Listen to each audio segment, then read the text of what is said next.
Bonjour à toutes et à tous et bienvenue sur Grand Lille TV pour une nouvelle édition du Rendez-vous de l'écho. Aujourd'hui, nous sommes en compagnie de Vincent Pichon. Bonjour. Bonjour. Ah, vous êtes l'un des deux cofondateurs du site internet comment-se-ruiner.com.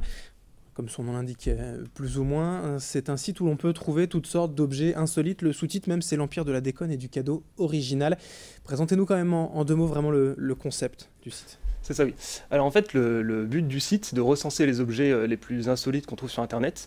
Donc nous, notre boulot, c'est de dénicher ces objets et de les mettre sur le site. Vous n'êtes pas un site marchand à proprement dit en fait. On n'achète pas directement sur votre site. C'est ça, on n'est pas un site marchand. Nous, on rédige des fiches avec toujours un ton humoristique et on redirige vers les boutiques revendeurs. Alors au niveau de l'historique, si on devait rappeler un petit peu l'histoire de la société, elle s'est créée quand?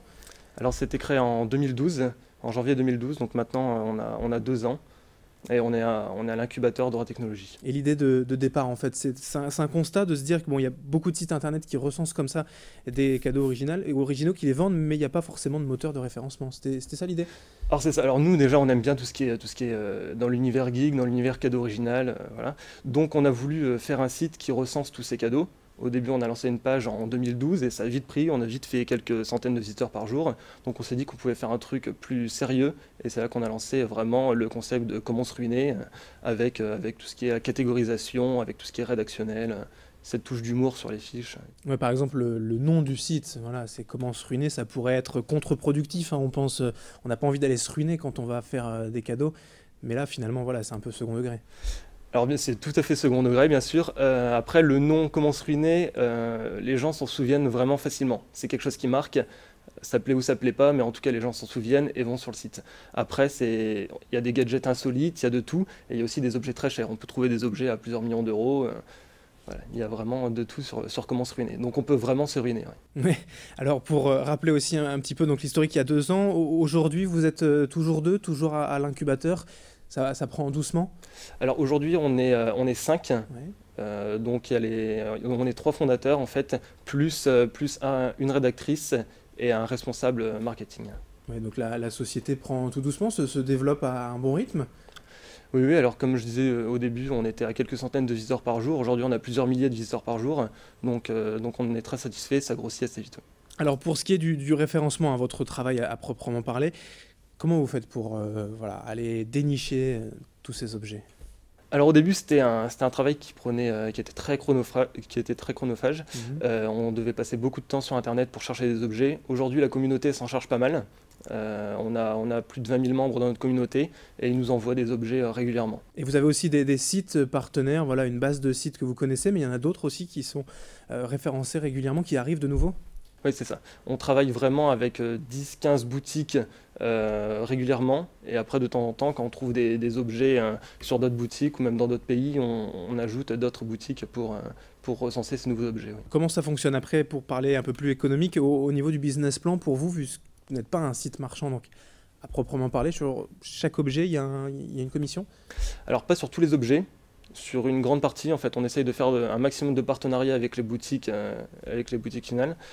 Voilà, de temps en temps, un objet nous plaît vraiment, on n'a pas de partenariat, ce serait trop compliqué de faire un partenariat parce que c'est une boutique américaine ou dans un autre pays, donc on n'en fait pas. Mais pour la majorité des objets, on fonctionne par affiliation.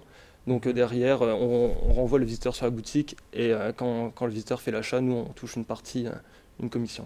Pour les objets en tant que tels, il y a une vraie diversité. Ce sont des cadeaux, voilà, des objets qui vous plaisent, ou il y a toujours quand même un certain thème, voilà, vous le disiez, c'est l'univers geek, jeux vidéo, internet aujourd'hui. Alors on a quelques thèmes, on en a même pas mal, on a tout ce qui est geek, tout ce qui est série. Après il y a aussi beaucoup d'objets du quotidien. On peut par exemple avoir des pantoufles serpillères, une tongue décapsuleur ou des choses comme ça. Donc il y a vraiment énormément de thèmes, mais à chaque fois ce sont des objets qui nous plaisent. C'est vraiment quelque chose auquel on apporte beaucoup d'importance. C'est vraiment notre ligne éditoriale qui est toujours sur l'insolite, qui est toujours marrante. Et c'est ça qui fait que ça nous plaît de faire ce site et de toujours le faire grossir. Mais le public, voilà, pour aussi diversifier un peu, entre guillemets, les clients, en tout cas les visiteurs, il n'y a pas que des geeks qui viennent sur le site. Il n'y a pas que des geeks, justement, on a été surpris, il y a plus de femmes qui viennent sur le site. Il y a environ 55 à 60% de femmes. Alors peut-être qu'elles viennent sur le site pour offrir des cadeaux à leurs copains geeks, on ne sait pas. Mais non, ce n'est pas du tout que un site pour les geeks. On a forcément des univers, voilà, comme je disais, séries et compagnie, mais on a aussi beaucoup d'autres univers pour la maison, cuisine, etc. On balaye vraiment justement, comme on n'est pas une boutique et comme on a une grande liberté pour référencer nos objets, on peut référencer toutes sortes d'objets dans tous les domaines. Cette liberté, justement, elle vous est chère, hein, d'être un référenceur, non pas un magasin. Il n'y aura pas d'objectif ou en tout cas de volonté de créer une boutique physique peut-être dans l'île un jour? Alors peut-être, on y Peut-être quand pense. même, oui. On y pense. Aujourd'hui, notre but, c'est vraiment de faire grossir le site, d'augmenter le trafic.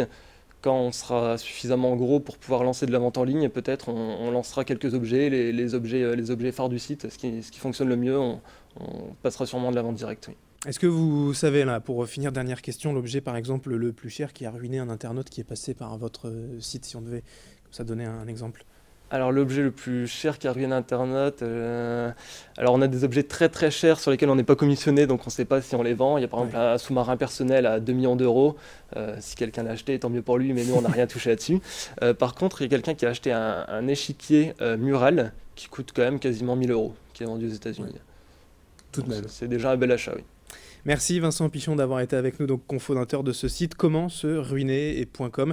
C'est assez simple effectivement pour le retenir. Merci. Merci à vous.